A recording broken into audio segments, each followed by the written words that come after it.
大家好，本期网友问答，我们将从上周的网友留言中挑选一些典型性的问题来进行解答，来看看是否有您关心的。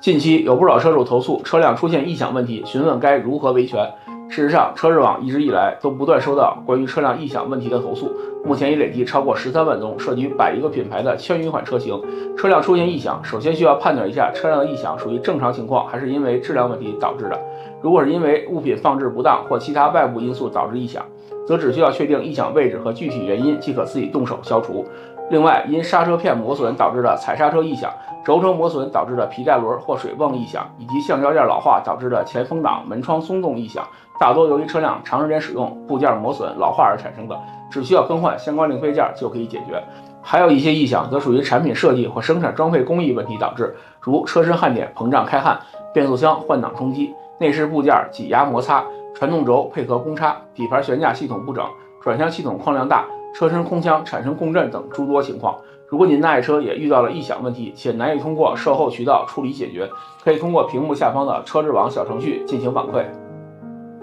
这位网友遇到的问题有些闹心，全款购车后还没去提车，车辆停在4S店受损，询问可以要求换车吗？因车辆尚未交付，车主可要求换车，但如果损坏程度对车辆性能无实际影响，也可考虑接受适当金额的补偿。具体选择哪种方式，还需要根据车辆实际受损情况来决定。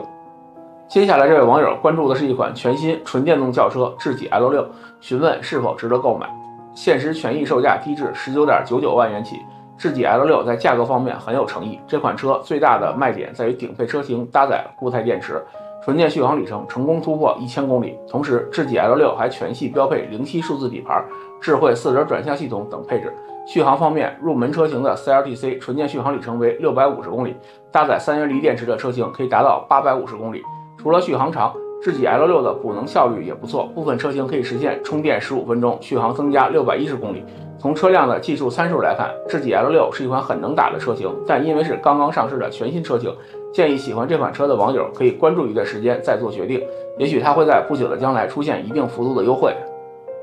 还有一位网友想买一辆20万元左右的纯电 SUV， 询问比亚迪海狮07 EV、小鹏 G6、浩博 HT 该如何选。这3款纯电轿跑 SUV， 海狮07 EV 是全新上市车型，车型级别方面，浩博 HT 是中大型 SUV， 另外2款是中型 SUV， 但它们的轴距相差不大。海狮07 EV 是基于比亚迪全新 E 平台 3.0 EVO 打造的车型，售价21.98万元的610智航版搭载12合1智能电驱系统和1200伏碳化硅电控，最高车速达到230公里每小时，还配备了 FSD 频率可变阻尼减震器，具有不错的动态性能表现。浩博 HT 在这个预算价位只能选择入门级车型，虽然 CLTC 纯电续航里程只有550公里，但支持换电。小鹏 G6 在智能化配置方面具有一定优势，如20.99万元的580长续航 Pro 就已经配备遥控泊车、记忆泊车、远程召唤等。对于这3款车该如何选择？如果是注重车辆动态性能表现和续航里程，海狮07 EV 是最佳选择。如果看重补能便利性，能够换电的浩博 HT 更符合需求。如果看重车辆驾驶辅助功能，